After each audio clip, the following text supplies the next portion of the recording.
Hello folks and welcome to the F1 Corner. Again, what a crazy race we've had in Italy for the second week in a row, this weekend at the Tuscan Grand Prix. A race that saw 2 red flags and a safety car, bringing Lewis Hamilton for another win here in Mugello. We thought for some time that we could have a fight between him and Bottas at the real start of the race on lap 1.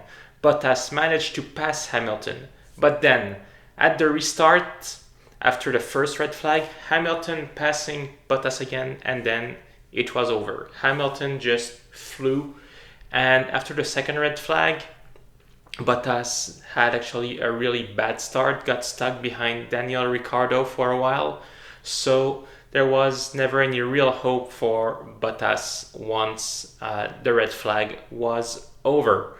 Congratulations to Alex Albon, who takes his first ever podium victory for Red Bull. Great relief for him after all the critics that's been going in his way.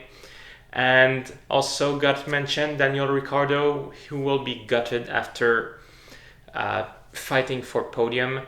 But still, we had such a crazy race, only 12 cars crossing the finish line. And I think we need more new tracks on the calendar. If we've had that in Mugello this week, just imagine what it's going to be when we go back to Istanbul, to Imola and Portimao in Portugal. So now it's time to take a look at the winners and losers of the Tuscan Grand Prix, the 1000 Ferrari Grand Prix. Before we start, I just want to remind everyone to hit the like button and subscribe to this channel. As usual, let's start with our winners, and we have to go obviously with Mercedes. Great weekend for the whole team. They have been on top since Friday and managed to stay on top all the way until Sunday. For a while, we thought we'd had a good race between both drivers when Bottas passed Hamilton at the start, but at the first restart after the red flag, Hamilton managed to snatch first position back and kept it until the end. A bad second restart from Valtteri ruined all his chances of fighting for the win. They stayed out of trouble and got rewarded this weekend. It's an 8.5 out of 10. On to Red Bull. Finally, Alex Albon gets his first ever podium in Formula 1. Finally, the curse of the second Red Bull driver has been lifted. All weekend, the Red Bulls have been right behind the Mercedes, and they will be happy to leave with a podium considering everything that happened during the race. Surely, they are gutted that Max Verstappen could not complete the race, but there is nothing he could do. Engine issues at the start and a crash with Pierre Gasly, to which there is nothing he could do, saw him retire on the first lap. After qualifying in 3rd and 4th and a podium today, they also deserve an 8.5 out of 10. Racing Point. We thought they might be in a bit of trouble in Mugello after underperforming in Monza and Spa, but it seems like the car liked this track. Qualifying 6th and 7th, Lance Stroll was for the most of the race in contention for a podium after the red flag.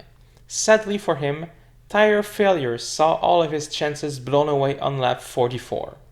Sergio Perez, the man who won't be there next year, did an outstanding job this weekend, out-qualifying his teammates who had new aero parts and managing to finish 5th. If he had had all the same parts as Stroll, and with everything that happened today, he could also have been in fighting for a podium, I'm pretty sure of it. So for Racing Point, it is a 7.5 out of 10. Renault. Starting in 10th, Ocon had a good race start and was able to make up some ground before he had to retire on the first red flag for brake issues. Ricciardo, who started 8th, managed to make it all the way up to 4th and had such high hope for a podium until the second red flag, where Albon managed to pass him at the restart. It is not that the car was not good enough, but it just seems like his restart was not that great and the first few laps after the second restart were not optimal for his tires, and he just fell in 4th. Still, With both cars in Q3 on Saturday and podium potential as we saw today, they surely deserve a 7 out of 10. Alfa Romeo. After a great qualification for Kimi Raikkonen in 13th, it seemed like they had all the chances of fighting for points if luck was on their side. And it was. Okay, Giovinazzi got quickly taken out of the race on lap 7, but there was nothing he could do, he was just a victim of the events. Raikkonen, on the other hand, fought brilliantly throughout the whole race and crossed the line in 8th place, but is officially qualified 9th after a 5 seconds penalty. Still, he gets his first points of the season, second point finish this season for Alfa Romeo, and, on track, they won the Ferrari challenge. So it's a 7 out of 10 for Alfa Romeo. Good job. Now let's take a look at the teams who deserves only a passing grade. Starting with Ferrari.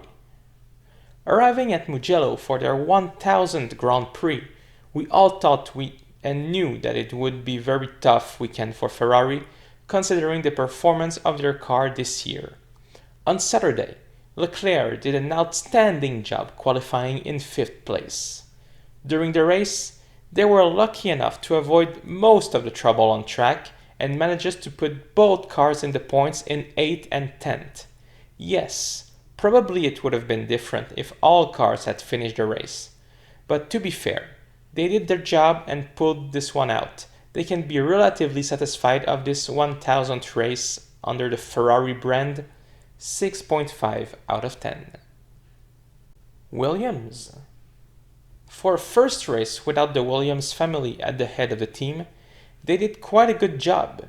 Nicolas Latifi managed to qualify just a few tenths of a second behind his teammates George Russell, and Russell himself got so close from a first point finish in Formula 1.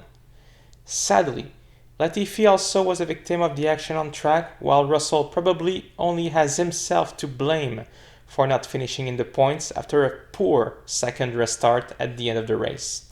He finishes in 11th, barely 0.2 seconds behind Sebastian Vettel. For this reason, I am putting them only in passing grade, but still I think it is a good weekend overall for the team, 6 out of 10. And now we take a look at our losers for this weekend, starting with McLaren. It was a tough weekend for the British team. Qualifying only 9th and 11th, the car just did not seem to have any pace. Norris missing Q3 for the first time this season, and Sainz more than a second behind the Renault in that last quali session. During the race, things did not improve that much. Sainz fell victim to track action on lap 7 and quickly abandoned the race, while Norris actually finishes behind all of their direct competitors except for Ferrari in 6th place. It's not a bad result for Lando Norris, but had all the cars finished in the race, they might not have had any points at all today. They need to regroup and come back stronger in 2 weeks' time. 5.5 out of 10. AlphaTauri. After a dream weekend in Monza, they also didn't seem to have any real chances here in Mugello. Gasly missed Q2 by the blink of an eye and had to start in 16th places. He then got tangled up in the crash on the first lap with Raikkonen and Verstappen, and it was already over. History repeats itself after Olivier Panis in 96 also got taken out on lap 1 after his victory in Monaco. Kvyat was a bit more lucky. Qualifying only 12th, he still managed to stay out of trouble and get 7th place at the checkered flag. A few more points for the team that is trying to secure 6th place in the championship, but it didn't seem like the weekend was in their favor overall. It's a 5 out of 10 for the Italian team. Last and least, Haas. After a promising Q2 for Romain Grosjean, that let us hope that maybe they could fight with Ferrari and Alfa Romeo, the worst possible luck struck them during the race. Kevin Magnussen was implicated in that big crash on lap 7, possibly even being the instigator of it, and Grosjean just didn't have the car at all to fight with the others. The French driver crossed the line in last place, behind both Ferraris and even the Williams of George Russell. It just didn't seem like there were anything they could do to improve their fortune and try getting back up for some points. It's really sad to see them fall so hard after the great season they had in the past. 4 out of 10 for Haas. There you go. Thank you for watching, everyone. Please hit the like button, subscribe, and I will see you in 2 weeks' time in Russia for the 2020 Russian Grand Prix. See you next time.